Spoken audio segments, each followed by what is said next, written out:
I want us to become brothers again like we used to be, and for us to find ourselves and bond with each other. Can we agree to that?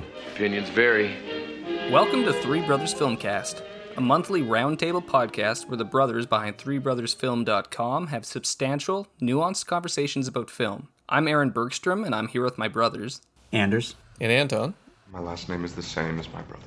And we're donning our Kevlar vests and gassing up the Humvee to talk about Michael Bay's Ambulance. We'll also extend the conversation to discuss the movie's muted box office reception and the place for the action genre in contemporary cinema. But first, we want to thank you for listening and for joining us on our journey through film. If you want to help grow the podcast, please leave 5-star ratings and reviews and recommend us to your family and friends. Also be sure to follow us on Facebook and Twitter at Three Brothers Film. If you've been enjoying our conversations and our writing, please consider supporting us on Patreon. But now, on to the show. Okay, Ramblers, let's get rambling. That's my brother, Will. I could use some help. My wife needs this surgery. This is real life. How's that right? You put your life down on the line for this country? You leave your family, your home? How much do you need? 231. How about more? 32 million. I need an extra man. I came to you for a loan. Look, have I ever gotten you anything that I couldn't get you out of? It's time for you to do something for your family. In my March 2021 letterboxd review for Michael Bay's The Rock, I wrote the following. As his 10th rule of writing, Elmore Leonard wrote that you should try to leave out the part that readers tend to skip. This action spectacular is the cinematic equivalent of that literary maxim. Michael Bay identifies every single moment where the viewer's interest might lag, and either cuts it or makes it interesting by amplifying the filmmaking to ludicrously energetic degrees. While I was saying this in reference to The Rock, a movie that I reviewed back in 2017 for the site, and which I've come to think is one of the best movies of the 1990s, it could also apply to Michael Bay's latest film, Ambulance. Ambulance follows Jake Gyllenhaal and Yahya-Abdul II as two bank-robbing brothers who take an EMT, played by Isa Gonzalez, hostage when the robbery doesn't go according to plan. Their getaway vehicle is a commandeered ambulance, which they drive through the streets and highways of Los Angeles, desperately trying to lose the cops while the EMT tries to keep an injured police officer alive in the back of the ambulance. The cop is their hostage, but also their lifeline. If he dies, they know the cops won't hold back until they're dead too. Advertised as Bay going back to basics after spending much of the past 2 decades making Transformers movies, Ambulance is relatively low budget, costing only $40 million. But it's anything but a small movie. It's hyperactive, brutally violent, and breathless. It runs 136 minutes, but the minutes fly by as Bay never slows down once the high-speed chase through the streets of Los Angeles begins. The film is chock full of cars flipping, bullets careening off sheet metal, and Jake Gyllenhaal endlessly screaming in Yahya-Abdul Mateen's ear. It's a lot to take in, and every second of screen time seems to have a dozen cuts contained within it. But disabuse yourself of the notion that Ambulance is mindless chaos. There's nothing mindless about how Bay constructs his movies. Sure, it's hyperactive, but every cut, every shot of police officers racing across pavement, of the ambulance weaving around cars, every impossible drone shot of the camera cartwheeling above action in the streets of LA is calculated and choreographed. Bay employs intensified continuity to amplify every emotion on screen. Sometimes this approach can feel like he's pummeling the viewer into mindless submission, such as in Transformers: Revenge of the Fallen. But sometimes it feels like an adrenaline shot, as in The Rock and now Ambulance. The process is not mindless, but rather the work of a master of action filmmaking. Yeah, that's right, a master. While the comment might be controversial, it's time we admit that Michael Bay is one of the most influential and talented action directors of the past 30 years. He may be the most divisive major Hollywood director working today, depending on how you feel about Zack Snyder. But his movies, including The Rock, Armageddon, the Bad Boys films, and his 5 Transformers movies, have helped shape the way Hollywood shoots action. However, within the cinephile community, admitting that Michael Bay is an influential auteur is contrarian, bordering on laughable. And saying that he's a major influential figure? Well, that might just be crazy. But Ambulance makes clear that Bay is a director worth reckoning with, and one who is still able to make an action movie that dazzles and excites as much as The Rock did back in 1995. Am I being hyperbolic about a movie that's about as hyperactive as they come? I know that Anders has similarly come to admire many of Bay's films, so I'll pose the question to you, Anton. Is Ambulance mindless, disposable action entertainment, or the work of a master of action cinema? I don't think Bay's a master. I think he's a seasoned and strong craftsman of action, but I don't think he's a master of cinema because I don't think he's mastered all the dimensions of it. And so like a movie like Ambulance, which is actually probably one of my favorite Bay movies, still doesn't connect with me in like the total form. Like I still don't love the story, even though I applaud a lot of the action technique. So, Anders, where do you come down on Ambulance? I agree that Ambulance is one of Bay's best films in a long time. I appreciated it as a piece of action filmmaking freed from the constraints of science fiction or superheroes or the sort of cartoonish extremes that we might find in other action franchises like Fast and the Furious. Although, you know, I think there's a borderline here, right? I mean, like, in one sense, I'm not describing Bay's films as super realistic, let's be honest here. It's not realism, but it's within sort of the action conventions of a previous era. Yeah. It's not sort of ballooned into even more sort of fanciful, even more sci-fi-ish, like a lot of our action cinema today. Yeah, and even compared to, like, Bay's last few films, including his Netflix film Six Underground and the Transformers films, are definitely pushed into the realm of fantastical science fiction gadgets and obviously giant space robots and things like that. This is relatively stripped down. At its best, though, it reminds me of other Los Angeles action films with big car chases. I think you and I noted that there's a great scene set in the sort of spillways of the Los Angeles River that recalls some of the great moments in Terminator 2 and things like that. And gives us some, but it also shows how Bay is able to still craft those like iconic images. There's a really great sort of almost sort of face-on shot of like the ambulance with the camera lens is extreme, shortening the focal length so that you get the two helicopters chasing the ambulance imposed like it looks like they're right behind it. So in that sense, I do think Bay is a technical master of, you know, so many of his techniques, as I wrote in my review of Armageddon, a film which, you know, if we want to get to talking about ideology and Bay's sort of more actually controversial elements, we can talk more about later. But I mentioned in that review that what Bay does really well is he plays well with iconography. He plays well with crafting memorable images. He's more kinetic. He's and constantly moving than Zack Snyder, who I think actually builds on him and all this, but Snyder loves the tableau. Yeah. Bay can craft an iconic shot, but his camera's always moving, and I think the most notable thing about Ambulance that I loved is his further adaptation of drone footage and the promise that drone photography offers you in shooting action so that you can get those sort of otherworldly shots while still having real vehicles and real cars and things like that. So no CGI, but you can get basically what 20 years ago would have been a CGI only shot and looked really bad, but you can get it in camera for real. Is he using...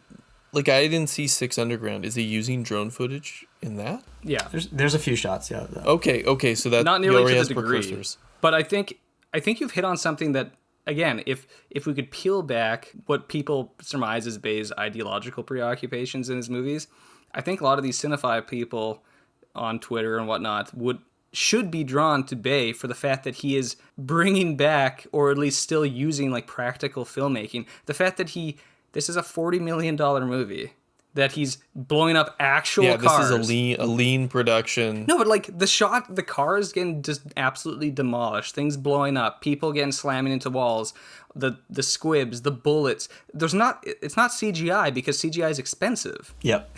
Well, Anton, recall when the movie was over, we stayed through the credits and they're very short. Yeah, there's very short credits. Unlike not a 10-minute Disney animated movie credit sequence. No, but so like if people are constantly carping about the action filmmaking specifically becoming more and more divorced from reality, then you should want to champion somebody like Michael Bay who makes insane things happen in camera on set. Like the stuff that he does with the drone in this. It's mind-boggling to me because it is so choreographed, and yet it is absolutely like a mad rush. So I was thinking about that, like, it would be he must be working with multiple cameras plus multiple drones, because when you see a car flip, like, you can't repeat that twice and have it sort of come together. He's always done that, though. Yeah, but like, so what are some of the standout, like, drone moments for you? Like, for me, there's a moment where the drone, like, zips underneath, like, a flipping police car, and, like, it goes right underneath it, and it's just, like, the timing is like brilliant, and it is the kind of shot that could only have been digital previously. So it's pretty amazing that it's actually captured with a camera, physical camera. It's not just like he's doing these things. It's not like he's doing these drone shots as standalones to be like impressive. He's incorporated it into all the other action filmmaking and all the other cuts. So he'll have that shot going, diagonal parallel across the five police officers running across the rooftop, right? And their action is coming towards the frame while the drone is moving diagonally across them, so you get the nice classic parallel action lines. And then that cuts to things happening on the ground while the momentum is carried into the next thing, right? It's he's parallel editing, he's using the building momentum of individual cuts to constantly amplify. And the thing that makes Bay so overwhelming is that he never stops amplifying, right? Yeah. Like it's build, build. That drone shot I mentioned was like, right, like that's less than a second maybe. Like maybe a couple seconds most. Like it's not like a standalone like feature shot that you're like savoring. So he's doing these cool shots, but they're just part of the kind of the action montage. Maybe the only scene in the film that is like showy is the one that comes down, I believe it's Los Angeles City Hall. Yeah. And then where a drone comes straight down the side of the building and then cuts into the traffic, starts following the convoy of police cars, and then it's racing along. It's almost like as if you could somehow fly down and then like jump on a motorcycle and like weave in and out of the traffic. It's using that like Peter Jackson camera that he uses in like Lord of the Rings, where it like swoops down Isengard and like all around. I've been an admirer of becoming interested in drone photography. There's a few people I follow on YouTube, Jaybird Films out of Minneapolis and others who they're doing some pretty amazing stuff with drones. Like, and the timing, these drones are not very big, and yet they can still shoot in like super HD. And I believe the way that they're operated now is VR headsets, so that the operator is essentially playing like a video game and has to like time it to get these things. So I'm actually interested in learning who some of the cinematographers are who are working with Bay on this too. It's especially interesting though also with the drone stuff because Bay gets a lot of, he's obsessed with the toys of military and policing and the idea of big guns and big weapons and all these things, and that kind of filmmaking drone technology is actually a like micro prosumer version of military drone technologies. Exactly. So you putting on the VR headset and flying your little drone around upside and down in a bowling alley is a micro consumer version of the person flying it over northern Pakistan. Yeah. Which it is hard to parse out the ideological implications of this kind of focus in storytelling in film, because he's also relying on police departments, on military to give them equipment. The fact that he makes them look really badass is part of the reason why they allow him to use the stuff. It's the whole infamous thing in Armageddon, right, where there was a literal spy plane in the background, and the military's like, "Yeah, you should put that in the background because it looks really awesome." Yeah, and it hadn't been declassified. What it is, it's in the hand. Yeah, there are two SR-71 Blackbirds, which were still classified at the time. Yeah, but they're like, "Well, Bay's gonna make it look badass, so let him show it on camera because that's how propaganda works." And Bay, being a filmmaker, is like, "I don't care, it looks sweet, let's put it in." And the other thing I'll say about the way Bay does that, though, I mean, he's always pushing the technology forward. He also draws on, I think, some similarities to what you find in some Hong Kong filmmaking, actually, ironically. So like what aspects? So one example would be that a lot of times in Hong Kong films, in the editing and the way that action scenes are constructed. So a lot of people talk, not all Hong Kong movies are long single takes. A lot of times they still use coverage, and you cut things from multiple angles to get the best, because the fight is just going to flow and you got to shoot the whole thing. But they're obviously much lower budget, but you get a lot of coverage, but then you edit for maximum impact. And I think that is the right term to use for something like Bay. Impact. So you're actually taking you see this in even Jackie Chan movies. Jackie Chan will extend the action, draw it out longer, so you'll actually see a punch like twice. The classic thing is Jackie Chan goes bop bop. You don't see the hit one time, you see it two times, and it actually helps your mind.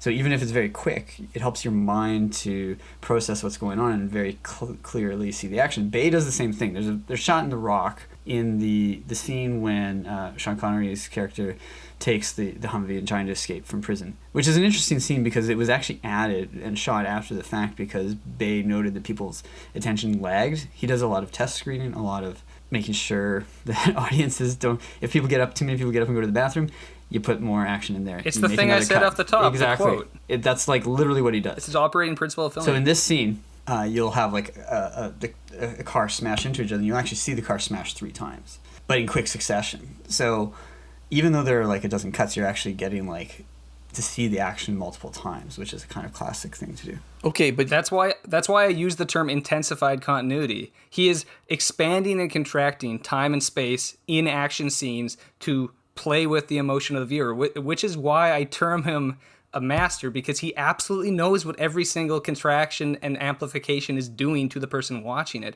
It is so fine-tuned. But here, I guess here's my question I'll put to you, because so this kind of gets to the heart of, I don't know, shaky cam, wild edited action, right? Which in some sense has sort of declined from its peak, like maybe a decade ago. But The Bourne films. yeah, like I'm thinking of Paul Greengrass in, Bourne Supremacy, where like you can't even tell what's going on. But so like people will still complain about that with Ambulance. And my question is, so you're claiming that it's masterful and it all makes sense. A segment of the audience says they have no idea what's going on. It looks like just like a mash of editing.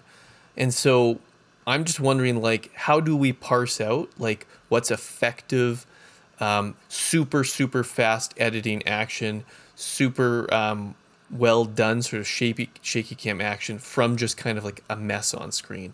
So like if you're going to make your case, like what is it you're pointing to show like this is actually conscious, well put together? Well, I would point out the lines of movement that Aaron talks about. I think the edits go together very seamlessly. They're not just casually put together. They usually follow on each other, if not match cuts, clear spatial orientation despite it happening. And so this is why it is that Bordwell intensified continuity and not just a mess. I would actually say, though, that a lot of the most popular movies today that are actually slower are the ones that are incomprehensible, that there's no real thought put to why you move a camera to one side or the other. There are times where it intentionally, here's another example, intentionally obscures action rather than revealing. Bay likes to show it all. This leads to some of the like brutal violence in some of his movies and the loud crushing metal and things like that, but he shows it. He's never obscuring or cutting away.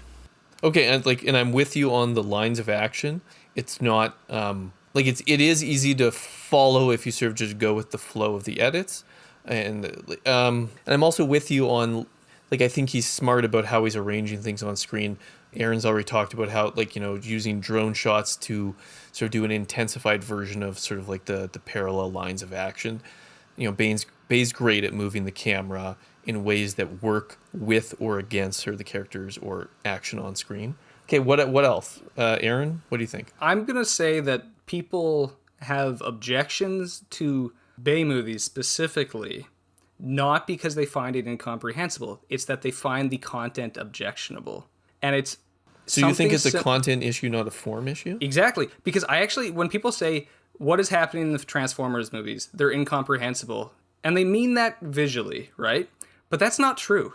It's actually really easy to follow what is happening in an action scene, where it's going. It's all overwhelming. It's all really amplified, but you always know who is in distress, which villain is where they are into relation to each other. What is the threat? What are the possible ways of dealing with the threat? Where are the characters that are vulnerable? Where's the character that can save something? It's constantly moving, but the thing that's incomprehensible to them is that, wait, there's a bunch of like robot alien mythology playing here about getting some gobbledygook MacGuffin to go to this spot, to get this sword, to get this character to not be brainwashed, to come back here. Like, you know what I mean? It's in those cases, it's the storytelling that's incomprehensible. Bourne Supremacy is a movie that, Paul Greengrass's style actually, I think, does push the level of aesthetic, like, understanding, where he wants it when Bourne is like activated, quote unquote. Yeah. That you don't know it's like an subconscious, completely just he turns on and kills somebody and then it's over. In Michael Bay movies, he's not interested in like confusing planes of action, confusing cause and effect. What he does is that he actually takes the cause and effect, and as Anders pointed out, he like blows it up, where you're seeing the cause and effect 3 or 4 times to make sure that your brain is processing that emotional punch. And that sometimes I think overstimulates people, but it's not actually incomprehensible. It's just too much. Knights, Autobots, this cannot and will not be the end. To save Earth and her people, we are going to steal Quintessa's staff. Only you, Vivian, can take it back. I will lead the way into her chamber. And when the account of the ages is etched into the cosmos, let those who exist long after us know that this was our finest hour. Just so that I'm thinking like with Greengrass on this sort of tangent. So like Bourne Supremacy, Bourne Ultimatum, those 2 movies on some sense are almost pushing like the shaky cam, fast editing to almost like expressionism through montage, right? Like it's almost trying not to. It's not so much like what's being literally conveyed, but like the effect and the emotion almost that's like being expressed through that. But like Bay's not doing that. No, I think and one of the key distinctions might be this, Anton, that the use of shaky cam in something like Greengrass or some other, especially like war films, is an attempt to use the logic of documentary film to emotionally affect the tenor of the film, right? Yeah. So the idea is that if you're carrying a camera around, it's shaking as you walk. If you're running and it's really like you're looking this way and it blurs, you get a lot of motion blur in Greengrass, right? And of course he's building on the Saving Private Ryan. Absolutely. And the idea here is that you have a literate audience, a film literate audience to some degree, in the sense that they've been raised on moving images and they associate that shaky cam and like say blood on the screen and stuff like that with realism. Yeah. Right? Even though, as you point out, it's actually quite expressionistic in the sense that you might start asking questions, self-reflexive questions about, wait, does that mean there's a cameraman following the character in the movie that the blood hits the camera? Things like that, right? And Bay's not like that, in the sense that Bay actually does want you to forget. Yes. To some degree about it. He is more classical Hollywood in the sense that he wants to suck you in, but he never wants to have you like rest or sit down. Yeah. Your eyes need to be on the screen the whole time. It's like better if you're drinking cola and shoving candy in your mouth while you do it, even better, right? Like, is that not the signature of like Ambulance, where it's just like it won't stop? No. And like the whole like, he's chosen a great, we're like a shark, we don't stop. So I'm with you on like Bay's technique. I think he's actually selected like a premise and a storyline that works to sort of like channel his interest, like his formal interest, into like a story. And there's like, I think there's even like there's echoes of what do you call it, driving the truck through the mountain. You got to get to the mine. Wages of Fear. Yeah, Wages of Fear. Like this, the idea that like we can't stop, and like how many times did Gyllenhaal say like we can't stop, we're not stopping, and like it's a good idea for and I think he's taking it from, I think it's a Danish film, 2005. I don't like. I guess like I'm not with you 100% on that. That's fine. That's fine. So I have to clarify here that I think Ambulance is one of Michael Bay's best movies because I think the story is extremely elegant. It allows him to play to his strengths, which is amplified action. It is very small and very deliberate character moments that build motivation, build a kind of coherent philosophy of individuals versus systems, and the idea of underdogs, of morals under crisis, and things like that, which he loves to play with in all of his movies. So it's a really good fit of material with his specific formal approach.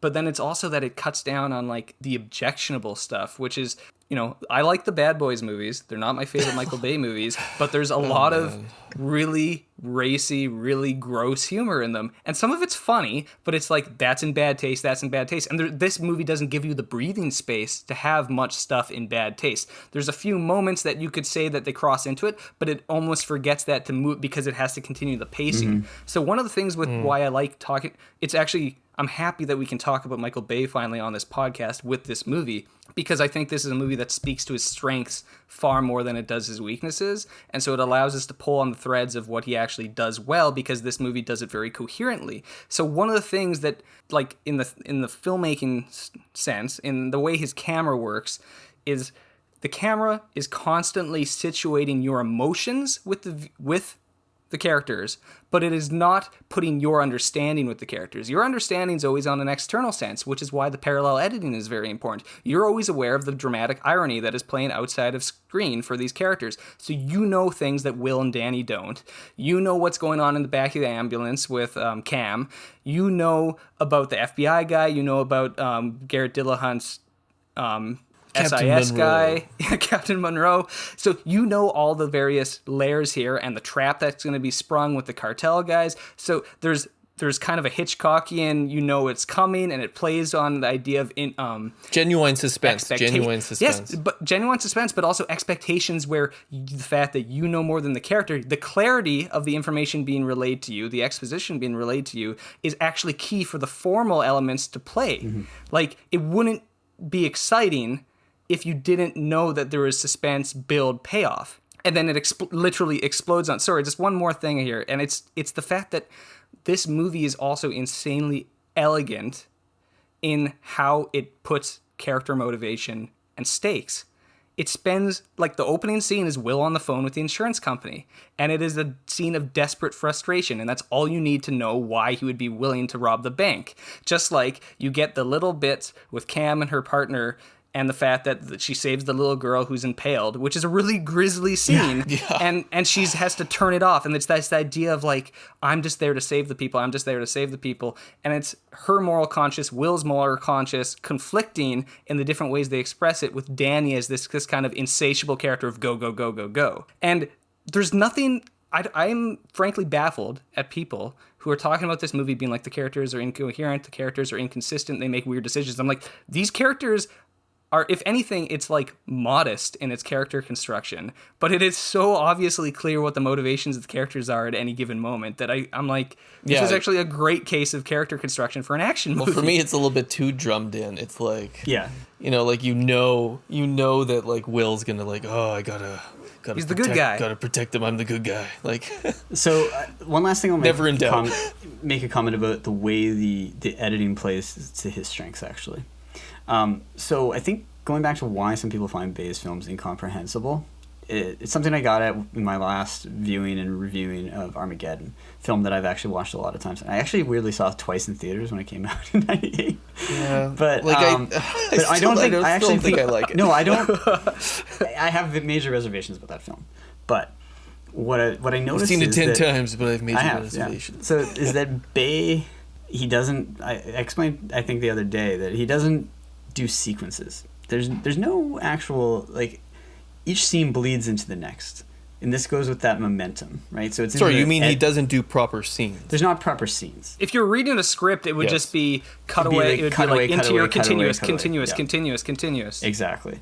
So Bay builds momentum that way. He just keeps it going. So he relies a lot on the visual, essentially creating montage. Yep. I described it as like Eisensteinian, and I think that when we talk about ideology, we can talk about the way he does that.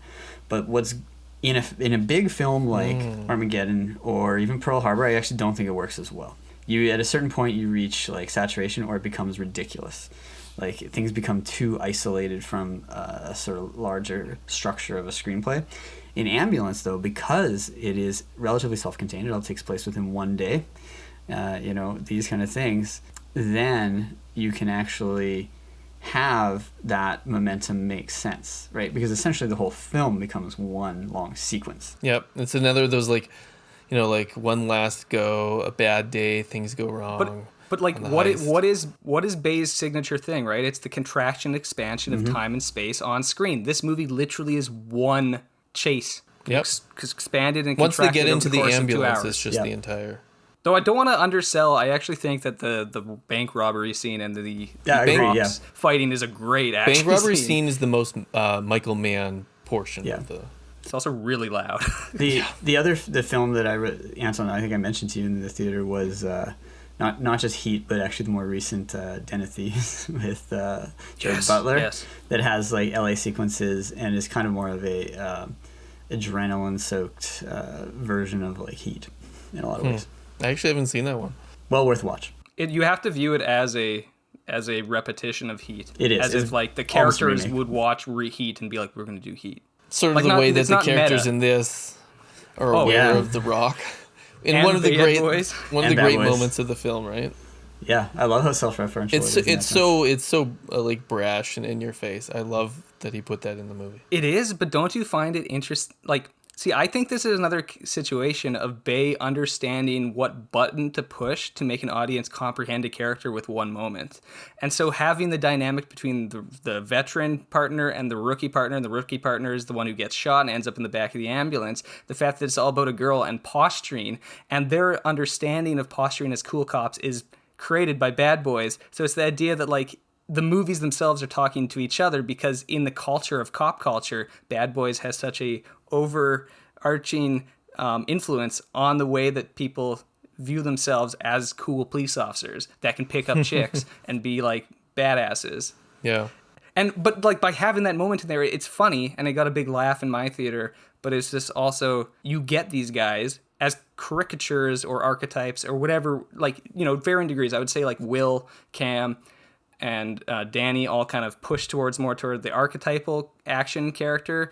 Well, some of the cop characters are very much just little caricatures or cliches, but it's about the idea that they're really understandable in just like one moment, one scene, and you get this person, what they're for, what they're against, and what they're going to do moving forward. So before we get into, I think you're bringing up a lot of good stuff about sort of characterization, condensed exposition, and I'd like to talk about the performances. But and you guys just got me thinking about like, so like, you know, this movie being a distillation of Bay. In what sense is like that the police officer who's like his body, right, is in the ambulance? Well, I mean, he's alive.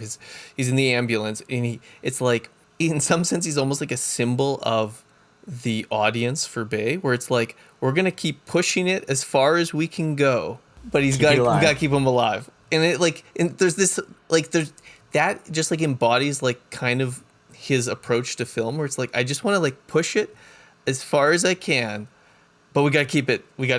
Like, you know, keep it going. And like, there's just something about that, like it just sort of popped into my head. I'm like, like this movie does really bring out a lot of his preoccupations. And a certain type of action cinema that is not made very much anymore, which we'll get into later, but like it is a throwback to not to the 1960s or 70s, but to the 1990s. Yeah.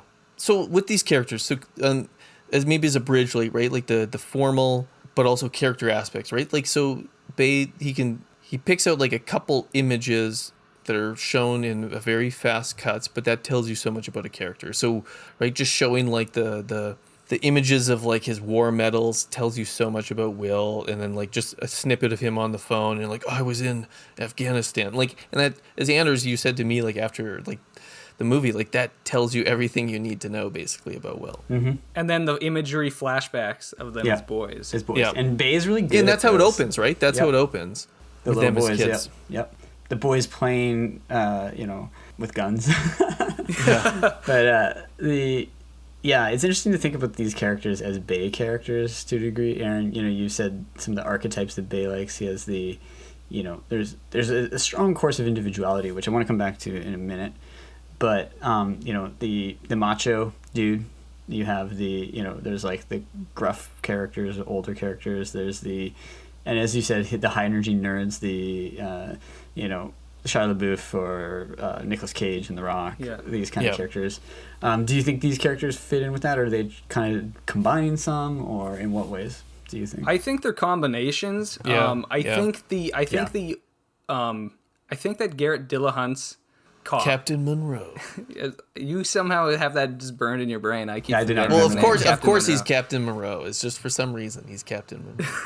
But I think he fits into kind of the gruff mentor character as the way he plays with the other cops, and he just has that kind of screen presence. Yeah. Of course, he's not big on it, but the central dynamic is between the three, right? Will, Danny, and Cam.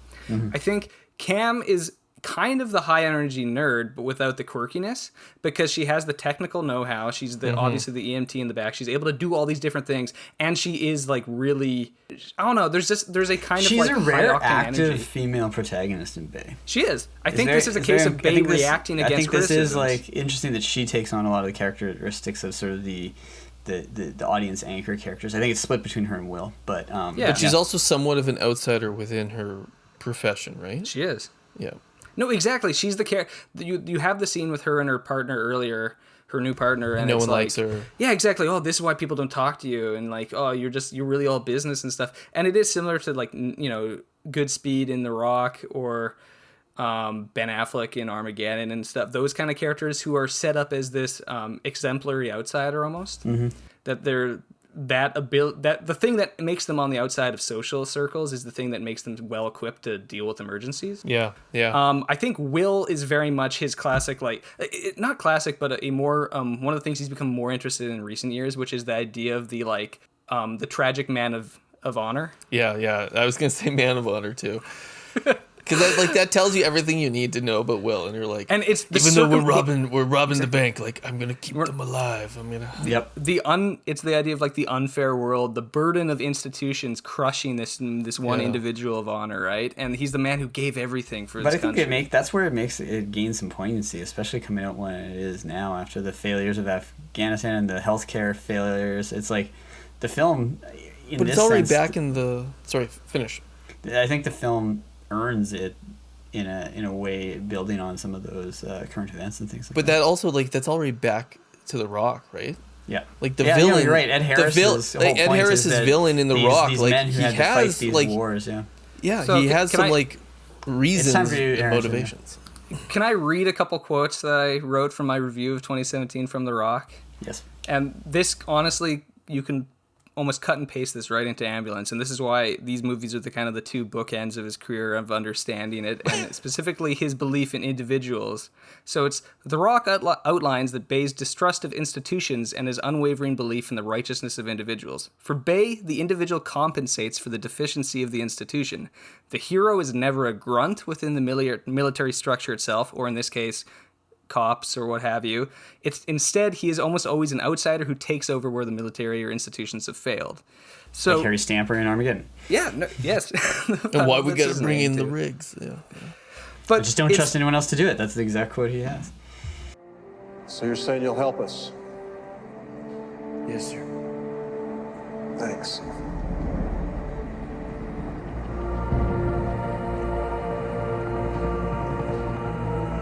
I just don't trust anybody else to do it, that's all. It's the thing that people, I think, always fail to understand with Bay is that his characters always exist in relation to institutions like the police and military, but they are never defined by it, and they're always actually fighting against it because there's always some kind of corruption or red tape or something that is holding them back. And it's the idea of institutional failure is often the thing that motivates the villains. And you get this obviously in The Rock with Ed Harris's general or colonel, whatever it is. You get this in his Benghazi movie. Yeah. You get this in the Transformers movies, even with the idea of the conspiracy of John Turturro's CIA guy who's keeping everything under wraps. It's this idea that it's the know-how, the heroism, the ingenuity of individuals that have to compensate for the fact that institutions will and continue to lie to you. The institutions, such as the military and the police, might have the tools necessary to actually do the job, but it can never be them that carries it out. It always has to be the person with an actual moral conscience that carries it forward. What's your contingency plan? Contingency plan? Your backup plan. You gotta have some kind of backup plan, right? No, we don't have a backup plan. This is it. And this is the best that you could, that the government, the U.S. government can come up with? I mean, you're NASA, for crying out loud. You put a man on the moon. You're geniuses. You're the guys that think his shit up. I'm sure you got a team of men sitting around somewhere right now just thinking shit up and somebody backing them up. You telling me you don't have a backup plan? That these 8 Boy Scouts right here, that is the world's hope? That's what you're telling me? Yeah. Oh, Jesus. But then if you take this into something, Six Underground takes that to the extent extreme. of ludicrous So you fantasy. have literally like these billionaires fake their own deaths so that they can mete out justice in the global stage because the governments can't be trusted to do it. But then if you take this back to Ambulance, it's a tragic sense, right? Mm-hmm. It's Will tries to take things into his own hands to try and save his wife who's dealing with cancer, and he can't afford the treatment because his insurance won't cover anything that's deemed experimental. the amount of contempt that he puts into that line reading. And but here he's drawn in because of the bonds of family. So again, it's character construction. It's the fact that even though he's warned against don't call Danny, he has to because Danny's his only outlet, and he knows it's like, well, he's my brother at the end of the day. I love him. I love my brother. I really actually like the two lead performances in this film a lot. I think I like all three of the leads. All the leads. Sorry, I shouldn't leave out Gonzalez. But, like, Gyllenhaal's... This is, like, great Gyllenhaal, where he's, like, in his, like, crazy mode. Just chewing scenery, but in a way, like, his big grin, you can just tell he's having so much fun. And Yahya-Abdul here, like, I really liked him in the role. It made me feel like it was sad that in The Matrix he had to be, like, imitating Morpheus, because I'm like, just let him play a character. He's good. What did you guys think? I thought all three of them were good, but, like, I think that for me, like, Jake Gyllenhaal kind of, like, steals the show. Yeah. And I think it's just partly that, like, going back to my earlier point, like, this for me is a movie that I appreciate for its return to a lot of sort of action conventions, distillation of aspects of Bay's form, but it still preserves aspects of a lot of those action movie conventions and Bay's form that I don't particularly like. And like, so like for me, like the Will character is like, he works, he's functional, but like I don't like love the character. And same thing with Isa. Like I just, again, like I don't love the character, and like she's very like one-dimensional in not even in like necessarily like a detrimental way, right? Like, it's part of her character is that way too. She seems kind of single-mindedly obsessed with her job. Whereas like for me, like it's partly also that like Gyllenhaal's clearly like enjoying it, and his character's supposed to enjoy it, right? Like the other two are, right, like man of honor, and she's like super serious and like about the business. So like they're not allowed, their characters aren't allowed to have that fun. So which is why like for me, like Gyllenhaal is just like he is so much fun, and it's nice to see him actually in sort of like a let loose role again. And because like he has this, I talked about how he has this sort of like, he's basically, Gyllenhaal plays like either mopey or kooky or a combination of the two.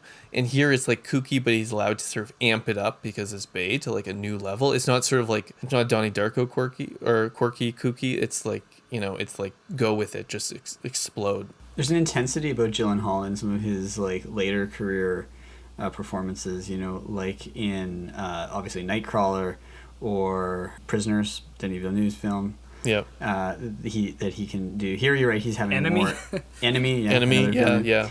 Here you get a bit more, as you say, that it's amped up a little bit. I think this strikes a nice balance that in Bong Joon-ho's Okja, he's a bit more over the top than here. And I think this uses him a bit better. Yeah, I would say so. Okja and Velvet Buzzsaw both play him as kind of the kookiness, but not as a movie star character. Here he's a movie star character. Like, this is one of those other underrated aspects of Bay, is that Bay appreciates the power of a movie star to anchor a film. And so often a thing that's undersaid, especially as we move into a more franchise-dominated culture where lore and interconnectivity and extra-textual information kind of defines character and performance more than the actor, the traditional Hollywood style is that the actor defines the character through, like, if in the actor's extra textual, not the story's exactly. Textual. And so it's the idea that like the character has bare bones. That's all you need, because the actor will supply all the 80%. And Jake Gyllenhaal does it there. And I think, but if you look through Bay's whole career, he does it. Sean Connery and Nicolas Cage, Ben Affleck, and Bruce Willis, Shia LaBeouf at the height of his power, Mark Wahlberg. Ryan Reynolds. He understands the ability of putting an actual Hollywood star in the center of something and allowing that actor's dimensions to fill in some of the blanks. That just helped me understand something weird about the Transformers films, which is, and I'm not actually the biggest fan of them, but yeah, I'm not a fan of them at all. I don't like any of them. But I think Transformers 2: Revenge of the Fallen is one of the worst. I think that's probably Bay's worst movie. I think it's one of if not his worst film. But what I appreciate is, like, thinking about this is there's a weird thing where the Transformers films are a franchise to some degree. and people who are obviously, no doubt, they're based on toys. They have this elaborate lore, but like a lot of the target audience doesn't care about the lore the way superhero fans do. Like you can kind of walk into one and kind of just go with it, and it still relies a lot on the star power and even the quirky character actors, whether it's Totoro. It's more like Fast and Furious. Exactly. And so the You're franchise, right. Preserving the franchise isn't like the purpose. But yet it brings people in, and then the other stuff. So like that's, I think, why all the Transformers films have been big successes, because they cross beyond that people who are just going for the Transformers franchise into people who are going for the big actors, the quirky characters, the action scenes and stuff. And doesn't like that. even the shift to Mark Wahlberg kind of like remind you a bit of some of the like shifts in Fast and Furious, where you pivot with some of your cast? Yeah, I think so. Yeah. Bringing in The Rock, it's the kind of new stage of action star. Yeah, that's the thing, is that Bay does adjust to the climate, but this movie very much is his kind of, he's getting back to basics, back to roots. And apparently part of the reason he made this movie was because Steven Spielberg, who's his producer of Transformers movies, was like, Michael, you're too talented to spend all your time making Transformers movies. Go make a movie for yourself that's not a franchise and not like a big budget one. Just go make something that makes you want to make movies. And this is the result. Back to your actor thing, like, don't you also think that like Jake Gyllenhaal's character probably wouldn't be likable if it wasn't played by Jake Gyllenhaal? Oh, definitely not. He's kind of a psychopath. Like, our sympathy for the characters very much because of Jake Gyllenhaal playing the character, because we sort of almost intuit that he has more soul and sensitivity because it's Jake Gyllenhaal. Because he's shown us in other roles. Yeah, exactly. and even the fact that he's like a good sibling, we kind of like believe because he's Jake Gyllenhaal. Like the movie, I think, actually really works with him. I think that character, like Gyllenhaal, it's a star performance, and it's using Gyllenhaal's strengths as an actor, but while also allowing him to have fun. And when he has fun, we have fun. But so Matt Lynch, a critic who's like very popular on Letterboxd, had one of the other raves of this movie, rave review, and he made a really brilliant comparison to Collateral, because that's a movie where the bad guy is extremely charismatic. The bad guy here is Danny, Jake Gyllenhaal, but he's extremely charismatic, and we're on his side, and we're in his vehicle, and the whole kind of Stockholm syndrome that kind of plays out in that, where even though, in this case, Cam in the back, she's, she wants to be free, but she ultimately becomes aligned with him over the other powers that be that are actually much more nefarious, because you want to be, the villain is better than the villain you don't, kind of thing. But also it made me think about how I think the only other actor I could see playing Danny is Tom Cruise. If he was younger, No, a younger Tom Cruise, because the kind of monomaniacal, insane, like, where the energy. And so I want to see Tom Cruise in a Michael Bay movie. That'd be pretty fun. Honestly, because is there any actor who's more go than Tom Cruise? No, if it was a movie where he's just running, like, you can't. We can talk about when we talk about running. action movies, but the things I've heard about the upcoming 2 Mission Impossible films are kind of crazy. So yeah, maybe we can bring that up then in a bit, actually. But so, are there any kind of closing comments? So Anton, I just want to basically say, like, case. so, like, I like this movie. I think I may be liking this movie even more in the process of us talking about it, because I'm liking how much it does distill, like, sort of Bay's best aspects. And there is something elegant about it, like, that it's just a nice, like, it's very streamlined and focused. It still includes some of the Bay stuff I don't like. We didn't talk about it that much, but, like, I've never liked Bay's, like, sort of like all the crew, their banter. For some reason, it always comes across as like not that funny for me, and it kind of like obnoxious, and is all that way, like all the way back to like Armageddon. Yeah, but Armageddon's terrible for that stuff, but it gets by just because the supporting cast is so great. It's not even sort of the offensive side. No, it's just like, I don't find it funny. Exactly. But like, it's partly because it's like that are like just banter like making a joke about like Steve Buscemi's like ex-wives or being like going to the strip club and things like that. They're like, whatever they are, but like it gets away with it because the supporting cast is like, Buscemi is one of the most memorable parts of that movie, right? Even though he's like a supporting character. But I agree with you. Like, he still has a few of those moments in here, and I think that fits in with his like sort of. There is a sort of, and I totally know that it's what bugs a lot of people about his movies. There's a broiness. There's a masculine macho-ness to his movies. Even in this movie where he's trying to broaden his demographic inclusion in terms of, like, you have a woman as one of the 3 leads. You have, Agent Clark is gay, and it's just incidental to the plot. It's sort of, brought in. You have that kind of stuff in here, and he avoids some of the more overtly misogynistic and crude stuff in some of his other films, but at the same time, you're like, some of the characters act so cruel and hateful to each other all the time. It's something I wrote in Armageddon. Yeah, that, like, yeah. There's the line in Armageddon where, like, the guy who discovers the asteroid is like, I want to name it Dottie after my wife because it's a blood-sucking bitch from which there's no escape or whatever. Like, why that line? It's just so mean. And in this one also you have the marriage counseling scene with Agent Clark and his husband, which you're like, okay, I understand it's establishing he's a professional man with a partner and all these things and all that, but it's like also of course he has to be kind of a jerk to his husband. Like, why? Yeah, like I don't actually think that scene's about like establishing that he's like sort of a family man. It's because like we don't, it's more establishing later him as a on jerk. Nothing of his backstory. I think it establishes him as a jerk and a square. Like actually, but also kind of a counter to Danny too. What that plays into, and the bro thing is absolutely correct, and I don't fault anybody for not liking the content of Bay and stuff. It's more of just that those kind of jokes and banter that you point out, Anton, that is absolutely what happens when a bro-y macho guy or wannabe macho guy is trying to fraternize with you. That's how they do it, and it personally, like in real life, it always takes me aback, and I always kind of get annoyed at the person where I'm like, I just met you and you're trying to banter with me and you're just being an asshole. And or you realize that but you realize that that's just the way that they're like coded to try and bond. I get that. Like, I think it's not so much the broiness, it's that I don't find, maybe it's just that it's I not don't really, funny to me, I though. don't find, but like I don't find Bay funny.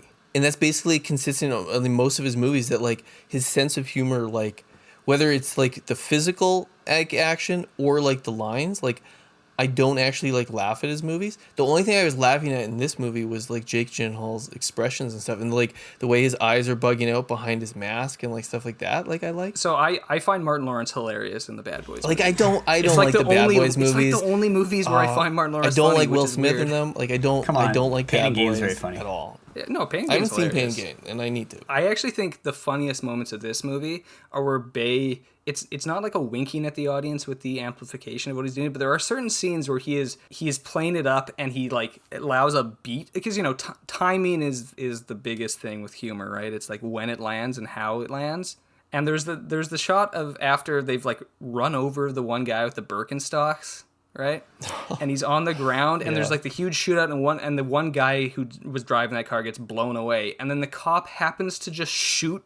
There's like a big teddy bear on the ground, and he just shoots the teddy bear.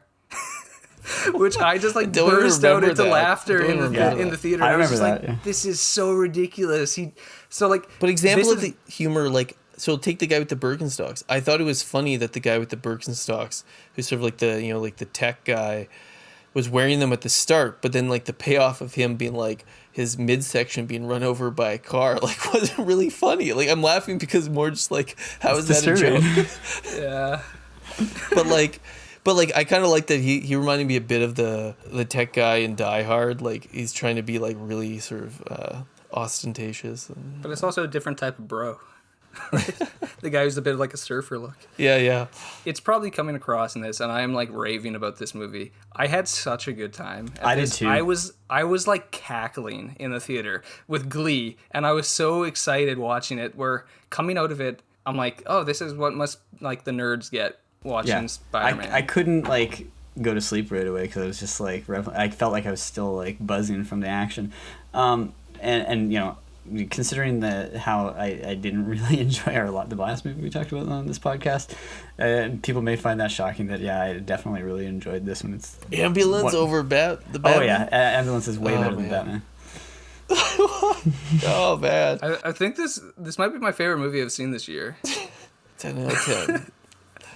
No, but I think this is an 8 out of 10 at this point for me. I mean, my thing is that like for a Michael Bay movie, I can't ask for anything more than this, basically, or else it wouldn't be a Michael Bay movie. Well, the only thing is that The Rock gives you Nicolas Cage and Sean Connery, which no, is it's better Sean than Connery anything. the greatest movie star ever. Yeah.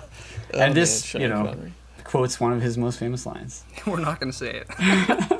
Yeah, we're not. This is not an explicit podcast. That's true. So Ambulance is currently playing exclusively in movie theaters. Police are following these two suspects. Whew. Gotta chill out. Gotta chill out. Hit me up. What's going on in there? These guys are nut jobs. Right here it is! Sailing takes me away to where I always wanted to be. Hey, what's up, big guy? Just waking up? Does your wife know you're Rob Banks? So while we're discussing Michael Bay, I think we might as well transition the conversation over to discuss contemporary action cinema in general. So in my keynote, I mentioned that Michael Bay helped shape modern Hollywood. Now, his garish action movies in the 1990s became touchstones for action blockbuster filmmaking, while Transformers movies were some of the first franchise action juggernauts. So basically, without Bay, we wouldn't have the Fast and Furious saga, we wouldn't have the films of Marvel, that idea of the blending of militarization with the kind of safe blockbuster crowd thing. Like, that's very much his approach, building off of the 1980s. So basically the question here is, has contemporary Hollywood left Bay behind? So his Netflix movie Six Underground, starring Ryan Reynolds, was supposedly a hit back in 2019. But it's always hard to really tell whether a streaming movie is actually a hit because it's all behind closed doors. But so now he's back in theaters, and Ambulance only made $8.7 million on its opening weekend, which, even with the modest budget, that's a failure. So is there a place for Michael Bay in modern world of blockbuster filmmaking? Has action cinema passed him by? Or going further, is there even such a thing as action cinema anymore? Like action cinema apart from franchises. So I thought we could talk about this. We could maybe talk about some action movies that, we think are actual genuine action movies or franchise movies that hold it. So Anton, you have something? Yeah, like get this going? So basically, like I think your question about like whether Hollywood or audiences have moved beyond Bay, I think is maybe the wrong question. It's like Bay in this mode. Because I actually think that maybe if Bay made another Transformers movie, it would be successful. But Bay trying to return to kind of a 90s type story. Because basically this is a return to action movie as guys with guns and cars. And that's just the domain. And it's not the Fast and the Furious, which is pushed into spy superheroes, levels of cartoonish action. So I was going to say something about the Fast and Furious films, which is that they started as action films, literally Point Break. They show the progress of it, right? And then as franchise films become the thing in the 2010s, it shifts into becoming basically a superhero or super spy franchise. Yeah. Fast 5 when The Rock joins. Which is one of the best, maybe my favorite film in the series. I think it's the best one, yeah. So if you remember last summer when we did whatever number of F9. Fast and the Furious, F9, I moderately liked it, but like this movie almost makes me like that movie less because I'm like, I don't need that like Fast and the Furious franchise. I couldn't almost care less about like the franchise aspect of it. Whereas like having a movie where it's like cops, robbers, they got to get them, really good car chases and some cool action, and it's just sort of like focused and it's not trying to save the world or anything like that. That is refreshing as a return to that earlier form. But I'm not sure there's a market for it. But at the same time, this is the other thing I just want to tie in is that conversely, like at the same time, the franchise films which dominate the action have increasingly bad action apart from Snyder. And even like Army of the Dead, I didn't, love in comparison to Justice League. But like I was thinking about the last Matrix movie and how weak the action was compared to all the previous Matrix movies. And partly because it was doing this stuff where you're like, like people at the scene where they're driving around the city and they're throwing the bodies off. And I was like, this is stupid because I don't go to a Matrix movie for that. I go to a Matrix movie to have like a really cool gunfight and some awesome kung fu. Okay, so I really like Ambulance for this sort of return to form, but I'm worried that it's past. I'm going through my film diary. It's hard to find any pure action films that aren't either science fiction or spy franchises in some way. Like, I occasionally will like go back to this. I think watching a lot of those '90s action movies for this very reason. You mentioned in the past my love of Ronin, the John Frankenheimer film. Amazing car chase. Such great. It obviously is not a Bay film. It's a David Mamet script. It's a little more like oblique and has a lot more resting times in it. But there's something for those really.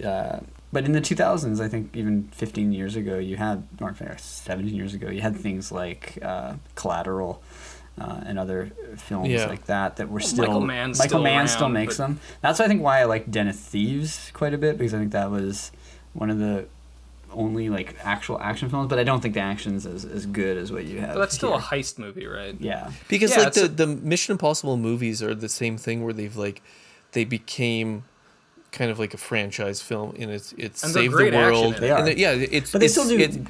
They're the best. They're the best, like real, serious, pure action. Great. To pure be fair, action, No Time to Die had some great action in it. But they're into that. Like they're already into that. Like the franchise where it's Save the World, and the stakes are so high. Like they're blockbusters in the modern mode of blockbuster. I would say the there was a period on the site where I would write constantly about kind of bemoaning about action, and culminated in my Death of the American Action Scene essay in 2014, where I was just like, even in movies I like, Americans just don't know how to film action. It sucks. Or they won't take it on its own. So like even something like John Wick, which I liked the first one, like they turn it into this elaborate mythology. Well, that's the thing. So the first John Wick is amazing. And I know you don't like the second one, Anderson. You haven't watched the third, or whatever. No, I've seen them all now. I didn't like the second. So I like the second and the third, but it's diminished returns, and the franchise elements, which I think are fine.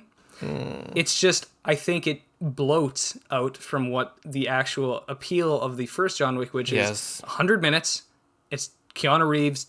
It's elegant, right? They kill his dog. Well choreographed action. Well, see, there's the thing. Like the sequels for John Wick have really well choreographed action scenes, but that's the thing that makes them good. The third one with Bojan Marjanovic, but they're interrupted by the franchise aspect. They're exactly, and they're too long. The movies are just too long. Ambulance is long, but I don't think it's too long. Well, so here's my other thing. I mean, I thought that the cartel stuff maybe was a bit of bloat. And I don't know, you wouldn't get that, like, you probably could have done it in a slightly more condensed manner, where maybe you get the surprise where they blow them up. But like, I did feel a little bit of like, we're going a little bit past the goalpost and like pushing a little bit further. But no, that's fair. It's just like, so I would say John Wick was the movie that I kind of identified as, okay, this is the movie to bring back choreography to action cinema in America, because it is incredibly well choreographed. And of course, it makes sense. It's made by stuntmen. Yep. Like, it's made by people whose living is about choreographing and executing physical stunts on set. Michael Bay is, a person who really respects that work.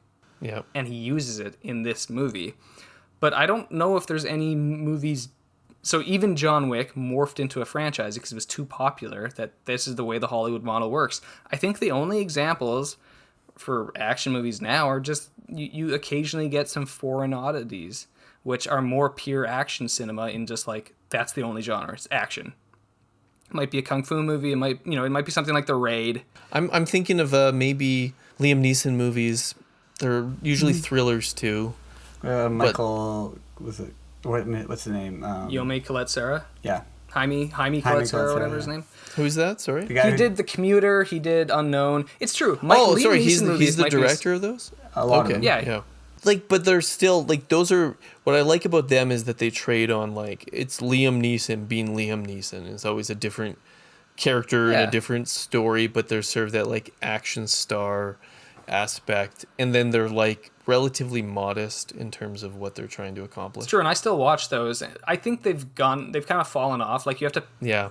Specific director will make it... Like, you have to look at who directed them and kind of pick. Because if you watch something like Honest Thief or something, and it's like fine. It's fun for Liam Neeson and stuff, but I think action has really kind of gone into that almost direct-to-video, right? Where you get Nick Cage, Steven Seagal, and those kind of Jean-Claude Van Damme, and then you get the whole Scott Adkins like direct-to-video stuff, which is all about action, but like they're really stupid movies. Yeah. Right. I think then you have to go then to watching some still some stuff out of Hong Kong, or the occasional like Michael Mann, like so Black Hat, or Does this mean that action in our in a sort of like more traditional understanding, the action movie, right? Like without modifier or like dash, right? Like action, sci-fi, action, superhero. So in its sort of purer form, in some sense, it's becoming like a niche. So like it still exists, but it's sort of relegated to a niche market. You know, streaming will supply some of these, but we're not getting as many of them that were, you know, every year you get a few of these with a high profile actor, and it would be. And well, you almost only get them with regards to certain actors. So you get Liam Neeson ones. Yeah. You get Gerard Butler ones. Yeah, that's about it. No, but the action film, this is something I actually saw someone talk about on Twitter, but I can't actually remember it specifically. But like the action movie as defined as the 80s genre, you know, is really kind of faded. It's been absorbed into like other kinds of films, either heist films or superhero films and things like of that sort. Like it really is at this point a kind of like, it's well past its heyday of like 20 years ago. Well, and this is kind of what happened to sci-fi for a period, and then you know we're kind of in a sci-fi revival. So there's a chance that action comes back on just its own. I do wonder right though now. how much of it is the sort of, we've talked about the machiness in someone like Bay and stuff like, but there's something about a lot of action movies that were very like macho, and we're a moment where even our action is sort of filtered through other alternative sensibilities rather than that sort of like macho mode. So it might also be slightly a cultural thing. But I think it might be that. I think that might be a bit of an ideological laundering for where it's a cover for economic reasons, where it's just that. Action requires technical know-how. It requires extreme on-set safety. Yep. It requires you to have stunt people and drivers and actual practical effects that you have to know how to do. And frankly, directors who, like myself, who only know how to use digital cinema, are not used to rehearsals. You don't do rehearsals, but an action movie requires absolute rehearsals. It requires things to work as clockwork. Okay. Yeah, so somebody like Christopher Nolan can do that. We forget.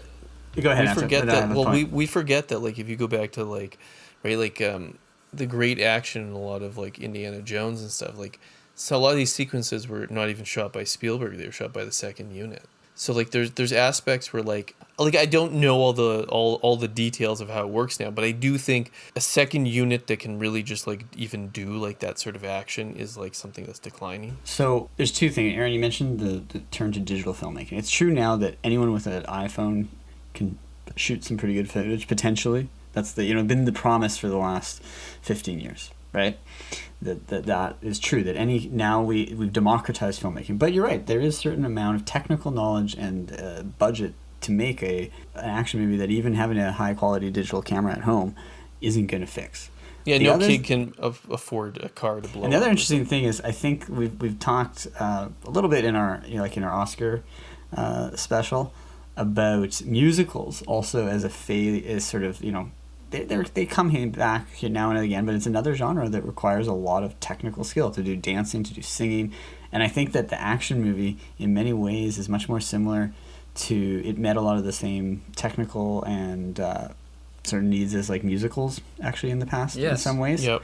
And the other comparison I would make is that on a narrative level, a lot of action movies were essentially melodramas and male melodramas. And people today don't have a real taste for melodramas. Ironically, the romantic comedy is also somewhat of a... it's gone at least to streaming and television, I think, for the most part. It's conventional classics. But they used to be big movies, right? Like, I mean, like, think about Julia Roberts, You get two big movies at the weekend. The idea was that one's for men, one's for women, but they're both actually very similar in terms of plot construction. Yeah, exactly. It's just what are the set pieces of the individual genre? So I think the action movie suffers at this moment on both the emotional willingness to play into melodrama and the as you said, the technical knowledge that also hurts like doing musicals and things like that. So I'll say one more thing with that. It's also a matter of, again, economics, having to do with unions, having to do with So one of the I'm not going to go into a huge thing here, but basically one of the trends in Hollywood with CGI use is that CGI post houses are non-unionized, therefore they're cheaper. So you're actually incentivized to cut costs for a movie to make all the things in post than to actually get unionized stunt people, practical effects work, pyrotechnics, all that other stuff. Is that why we always get like that's why Marvel does CGI the animals normal scene. instead of like an actual animal and a wrangler and all that sort of stuff? It's like, it'll be an animal you should be able to have in a film, like a deer, but it's always like a fake CGI deer now. Yes, because you would have to have an animal wrangler. It'd have to be ethically sourced, which is extra costs. Yeah. You'd have to make sure that deer is not being mistreated. And another thing, if you're doing like an action movie, so this I learned because of listening to things about the third John Wick movie. So in the third John Wick movie, Halle Berry has 2 dogs that she uses to sick on people. The whole thing is that in a movie where you actually have dog actors on screen doing it, once you teach a dog to attack somebody, that dog can never act in another movie ever again, because you cannot ever unteach it on set to do that. You've now broken through a barrier saying that the action is jump, go at like the chest. Yeah. That dog has to retire. Like, you're not using that dog again. Yeah. And so that's a huge like resource thing here, and it's a cost. What you're saying. So I think all these things play into it too, where it's action movies require planning, money, and technical know-how. And then also there's the sensibilities of the audience as well. But I think that economic point that you make is a really important one in terms of the use of skilled labor and unionized labor and those kind of things. Because you cannot crash a car on set unless you have people who know how to do it safely. You're going to kill people. And which have insurance and it's almost as we all know, yeah. and as we all know, like things can go really bad if Why do you think we hear all these things about sets? People dying on sets. It's because sets are actually less safe than they used to be because the studios are cutting costs. It's a kind of sad note to end the episode on, but it's useful sometimes to think about these economic things that define trends and might be playing in the background. Not everything is just tastemakers. Not everything is just Twitter trends. Not everything is politics necessarily. Lots of it is economics. Well, if you liked what you've heard, we hope you did. Please rate, share, let us know your thoughts on Facebook and Twitter. Thanks so much for listening, and we hope to catch you on the next episode of Three Brothers Filmcast. Goodbye, Mr. Bond. I bid you farewell.